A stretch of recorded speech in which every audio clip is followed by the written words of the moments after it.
자, 정치 권력. 자, 정치 권력은 뭐냐? 정치적인 권력이죠. 정치적인 권력이란 말이에요. 그러면 정치적인 권력이 뭐냐? 우리가 정치가 뭐라고 했어요? 우리가 현대적인 의미로 정치라는 것은 각각의 이해관계인 또는 아니면 뭐 사회 집단에 의해서 대립하고 그 다음에 갈등한다고 했잖아요. 이 갈등을 해결하는 것이, 갈등을 조정하고 그 다음에 해결하는 것이 정치라고 했다면 그 과정에서 뭐가 투여되는 것이 강제력을 통해서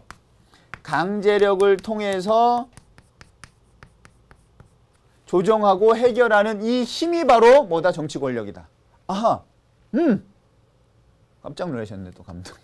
자, 근데 우리가 이 강제력, 지금 계속 강제력에 대해서 이야기를 하고 있는데 앞에서 나왔어요. 어디서 나왔냐면 정치 권력, 국가 권력 나왔어요. 어디서 나왔어요?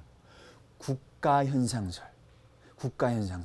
국가만이 정치를 하는 주체고, 그 다음에 국가가 뭘 가지고 있기 때문에 그 사회 유지를 위한 강제력을 가지고 있기 때문에 그 강제력이 뭐다? 강제력이 바로 정치 권력이라고 했잖아. 국가 권력이라고 했단 말이야. 앞에서 사실 우린 배웠어요. 반복되는 겁니다.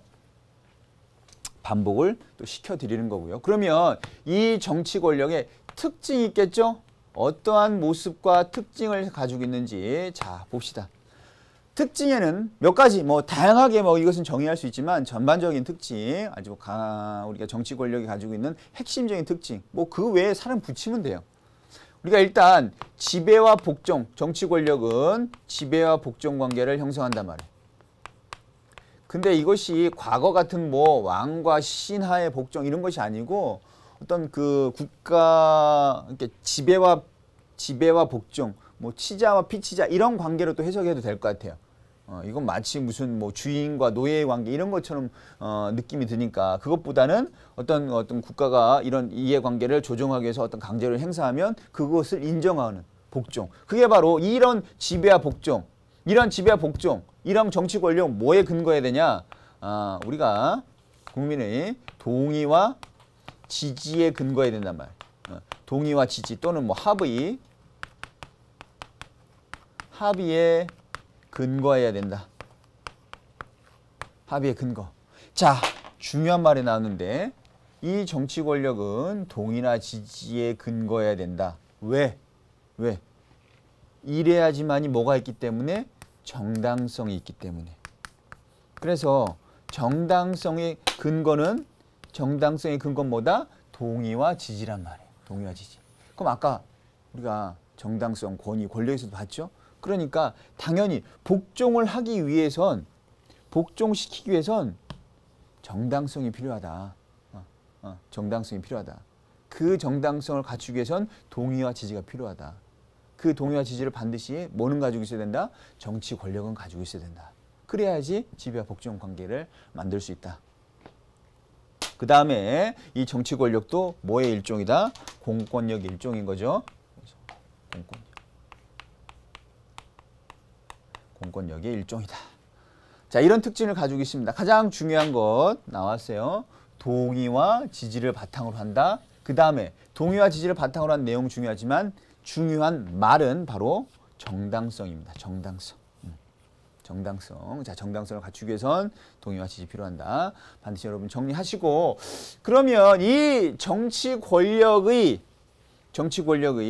내용을 보면, 즉 정치 권력 정당성의 내용을 보면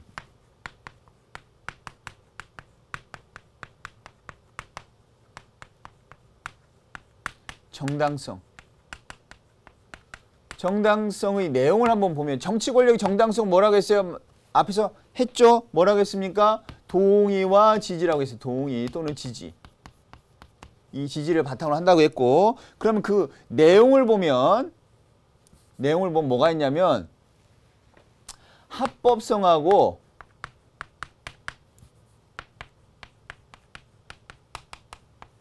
그 다음에 도덕성이 나와 있습니다. 도덕성이 나와 있어요. 합법성. 그러니까 정당성을 갖추기 위해선 합법성도 있어야 되고 도덕성도 있어야 된다. 다른 책이나 아니면 정치학 개론이나 이런 기본서 같은 책에는 뭐라고 나오냐면 사회적 타당성과 윤리적 정당성이 있어야 된다. 이렇게 표현하기도 합니다. 우리 교과서에는 합법성과 도덕성이라 되어 있어요. 하지만 다른 책에는 사회적 타당성, 그 다음에 선생님 교재에 적어놨죠? 사회적 타당성, 그 다음에 윤리적 정당성. 유사한 말로 생각하시면 돼요. 그런 말이 나오더라도 이것은 정치 권력의 정당성을 확보하기 위한 내용이구나 라고 이해하시면 돼요. 이렇게 똑같은 말로 안 나온다 하더라도 자, 그러면 합법성은 뭐냐? 여기 법이 나왔잖아요. 그러니까 이제 방금 이제 바로 뒤에 이제 우리가 법에 대해서 본단 말이에요. 그러면 이 합법성이란 것은 뭐냐면 법치주의에 근거해야 된단 말이에요. 법치주의. 법치주의에 근거해. 정치 권력이 법치주의의 근거에 생사돼야 된다고. 무슨 말인지 알겠죠? 그게 바로 합법성이라는 거예요. 이것은 우리가 형식적인 측면이죠. 형식적. 자, 보세요. 생각해 보세요. 어떠한 정치 권력이 뭔가를 이제 강제력을 투여해서 조정하고 해결합니다. 해결할 때 국가기관이겠죠? 국가 권력이고. 그런데 항상 국가기관은 뭐에 근거해서 행위합니까? 법이잖아요. 법. 그게 바로 뭐예요? 법치주의. 법의 지배잖아요. 법의 지배. 그렇기 때문에 정치 권력은 항상 어디에 근거해야 된다? 법에 근거해야 된단 말이야. 그렇지 않으면, 법에 근거하지 않으면 뭐가 되는 거예요? 자기 마음대로 할 수 있단 말이야. 내 마음대로. 사람 마음대로. 하는 사람 마음대로. 지배자 마음대로. 치자 마음대로. 왕 마음대로. 대통령 마음대로. 시장 마음대로. 그러니까 마음대로 하지 못하도록 정당성을 갖추도록 법에 의해서. 그런데 이 법은 누가 만들었어요? 국회의원이 만들었죠. 의회가 만들었죠. 의회는 누구의 대표자예요? 우리의 대표자예요. 그러니까 이게 뭐가 동일성의 또 원리가 이제 여기에 어느 정도 또 녹아 있단 말이에요. 그러니까 반드시 정치 권력은 그 법에 근거해서 행해야 된단 말이에요. 이게 바로 합법성, 법치주의.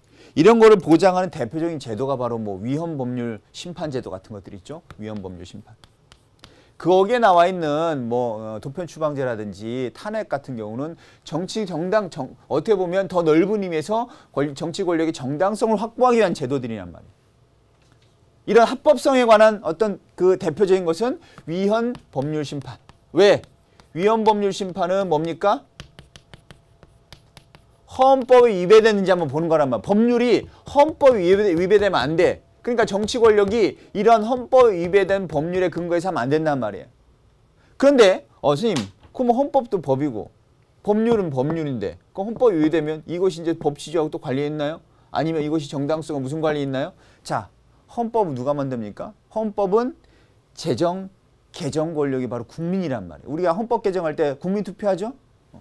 직접적인 국민의 의사를 물어야 된단 말이에요. 그러니까 이러한 헌법은 국민의 어떤 기본권을 담고 있고 그 다음에 통치 질서를 담고 있기 때문에 이러한 헌법에 근거해야 된다. 위헌주의. 그 다음에 더 넓은 의미의 법치주의. 다시 한번.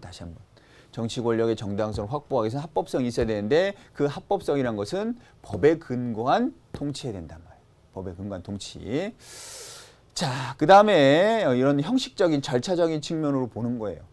이것이 절차를 갖췄는지 형식을 갖췄는지. 그 다음에 도덕성이란 것은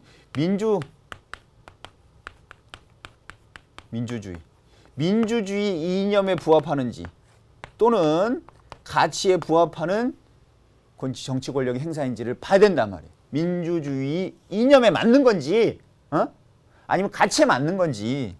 민주주의 이념에 맞지 않고 가치에 맞지 않는단 말이에요. 그럼 민주주의 이념 우리 알잖아. 궁극적 이념이 뭐야? 앞에서 배웠죠? 인간의 존엄성 존중, 인간의 기본권 보장, 인권 보장, 인간의 존엄성.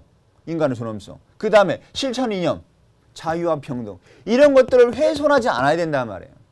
훼손하지 않아야 된다. 그 다음에 더 내려가면 여러 가지가 또 있었잖아요. 우리가 그 민주주의 원리로서 이펀주의 원리, 국민 주권의 원리, 권력 분립의 원리, 그 외에 이제 두세 가지 더 했잖아요. 이런 이념에 어긋나면 안 된단 말이에요. 그 다음에 우리 교과서는 그것뿐만 아니고 정말로 이 이념 플러스 도덕성까지, 윤리적 정당성, 윤리적인 부분까지. 국회의원이 됐다 하더라도, 정당한 선거에 의해서 국회의원이 됐다 하더라도 그것이 도덕성이 결여되면 안 된단 말이에요. 도덕성이 결여되면.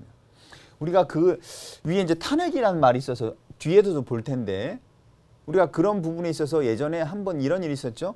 미국의 대통령 빌 클린턴이라는 사람이 있어요. 빌 클린턴. 빌 클린턴이라는 사람이 있었는데 여러 가지 사고가 있어서 탄핵을 당했어요. 탄핵. 근데 탄핵 당하진 않았어요. 탄핵 신청이 돼가지고. 근데 거기에 여러 가지 문제가 있었죠. 위증죄도 있고. 근데 뭐 여러 가지가 있었는데 그 위증죄를 하게 된 전 과정에 좀 약간 부정적인 어떤 뭐 그 백악관의 어떤 여성과의 부정적인 어떤 관계. 이런 관계. 그러니까 이것은 뭐가 결여된 거예요? 도덕성이 결여된 거죠. 도덕성의 문제. 그러면 뭐가 사라진다? 정당성이 사라진단 말이에요. 그래서 이렇게 됐을 때 신뢰를 도덕성이 결여되면 신뢰를 상실한다. 이 신뢰가 상실한다는 것은 정당성을 상실시킬 수 있다. 그렇기 때문에 정당성의 내용으로서 합법성과 도덕성이 있다. 도덕성은 어떤 걸 보는 거예요? 형식적인 게 아니고 실질적인 거죠. 실질적인 내용. 그래서 우리가 형식적이란 말이 나왔을 때는 앞으로 형식적이란 말은 어떤 외형을 얘기하는 거예요. 모습, 절차, 모양 뭐 이런 것들을 보는 것이고 실질적이란 말이 나오면 내용을 생각하시면 됩니다. 자, 이래서 우리가 이렇게 정치 권력의 정당성의 내용 가장 중요한 건 이거라고 했죠. 가장 중요한 건 자, 정당성의 의미에서 가장 중요한 건 동의와 지지가 필요하다. 그 동의와 지지를 필요로 하는 정당성에는 이런 두 가지의 내용이 있다. 하나는 합법성, 하나는 도덕성의 내용이 있다. 라는 이야기를 했습니다.